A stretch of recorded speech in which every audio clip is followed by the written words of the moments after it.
So, how's it going, everybody? Today I'm going to show you how to wire up one of these switching power supplies so you can power up your little do-it-yourself amps like this Woozy Audio ZK-MT21 and the other amplifiers that are like this that we all mess with if you're here to check out this channel. Um, so first things first, this is for US, it's not for UE or any other country.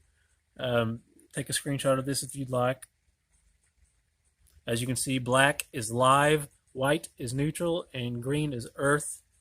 And if you go over to your power supply here, you can see the corresponding colors. Green is in earth, white is in neutral, and line is black. So, you never want to plug this up first and then wire this up, because once this is live, it's very dangerous to mess with if you don't know what you're doing, etc. And it's just not worth messing around with anyways like that. For the cord, you can use any extension cord. Just cut the end off, and then you'll be left with the colors right here. Strip them back carefully, and there you go. Now this amp is only 24 volt, 12 to 24 volt. Now this power supply is up to 36 volt. You can adjust this power supply right there at this little potentiometer, and I'll show you how to do that here in a little bit. But now, let me plug this up and show you what it looks like when it's plugged in.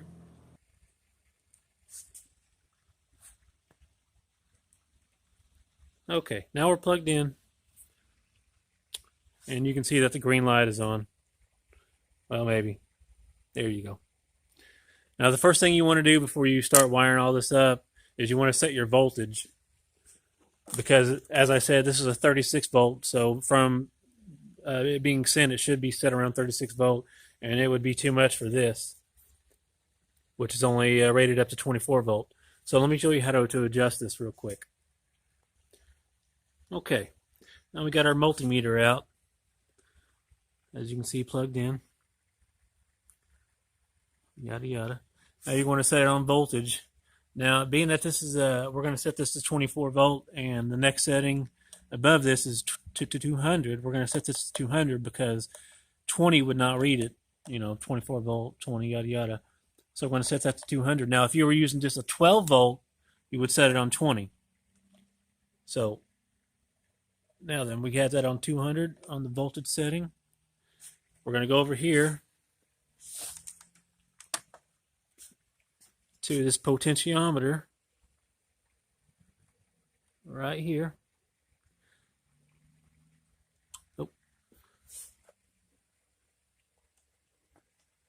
Oh, there we go. Sorry, I didn't even have my lead plugged all the way in. Okay, I was wondering what was going on. Okay, so right now I have that set to what, 23.8. Let's see here if we adjust this down. Oh, we're going the wrong way. So we're going to slowly turn that.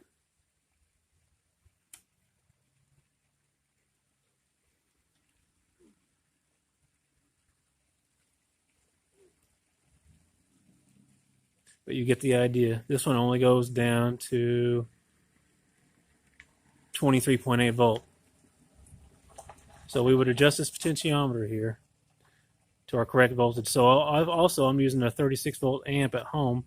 So if I wanted to use that, I would just adjust this potentiometer to my desired voltage, which is 36 volts. Let's go back down. And there you go with that. Now that you have that set, you can plug your amp in. But first we need to unplug this and then wire this in. Okay, so now that we have this all wired up, as you can see here, now all this cord is I just snipped off the end of one of these power supplies, and it was just left with this black and red, positive and negative. Now then, as you can see on your power supply, it'll look just like this. You do not need to use all the commons and the positives and all that, or you don't need to use all these outputs. Just as you can see, we've adjusted our voltage and everything. So we should be good to go. Now then, 1 second. So, I don't know if I said this, but remember to always set your voltage to your corresponding piece of equipment that you're going to be using. Otherwise, you could fry it. As soon as I plug this in, this fried. I don't know if you can see the smoke rolling out. I forgot to fucking put the voltage back down below 30-something volts. Son of a bitch. That is a fail on my part, guys. That is a huge fail. So this was going to be how to properly do this and turn this on, but now this is going to be how to properly wire this up. But what can happen if you don't do it properly and you don't set your voltage right? This is what will happen. This thing will fucking fry. Wow. Okay. That's a good thing I don't need this amp anyways. I do have an amp coming that is the big brother of this, the HT21, I believe it is, which is up to 36 volt, which is why I got this. But we'll do another video on that. I think that's still coming from China, so it'll be here sometime in later December, maybe after Christmas or early January. But anyway, so yeah, once you have your voltage set correctly, you're good to go on these. And the reason why you want to use one of these over one of these is these waste a lot of heat, or I mean a lot of power. They dissipate a lot of power. And these are much more efficient. As you can see, you can get way more voltage and amperage out of these. And these are only like $30-something, where you can spend almost that much on one of these and still only get, like, this is 12 volt 10 amp. So, so that's one of the advantages of these price wise. But yeah, let's make sure you properly set your voltage so you don't fry your equipment right here. It's a good thing this wasn't one of my more expensive amps. That's exactly why I brought this, just in case something happened. But that's okay. Another thing about this is if you notice the damage on it, when I got this in the mail, it was tore up. The choke in here was broke off the solder pins, and I had to take it apart and resolder it. But I got that part working, so that's okay. And I got a full refund, so I basically got this for free, so can't complain there. But anyways, yeah, let's make sure you set your voltage correctly. As you can see, what can happen. I sucks I didn't get the whole thing on camera, but that's okay. That's okay. But yeah, that's what can happen if you don't set your voltage correctly, as I've said many times already. So I guess now let me clear this up. For the power supply, you always want to use a power supply that is going to max the rails. So 24 volt is 12 to 24 volt, 12 being the lowest, 24 volt being the highest rating. Put it on 24 volt. Get the most out of it. That'll be more efficient overall, and you'll get more power. Now, amperage wise, now I don't know how much amps this draws. So let's say this only draws 5 amps max at full output, and we have an 11 amp power supply.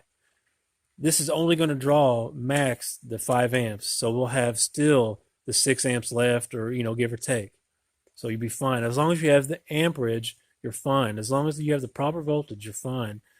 Now, if you're using an amp that will draw too much amperage, it'll heat up quicker and you'll get more distortion, etc., and you may fry something. So keep that in mind also. You just want to have, you can have as much amperage as you want as long as you're not exceeding the max. You get me? So as long as you have a 5 amp power supply, you're not pulling 7 amps or whatever, you'll be fine. So as long as you have an 11 amp power supply and you're only pulling 5 amps, you'll be completely fine. So hope that answers any questions. I know this has been kind of long. It's been way longer than it needed to be, but that's okay. It's been a while since I uploaded a video.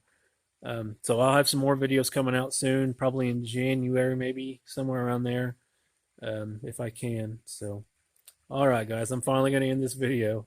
See ya.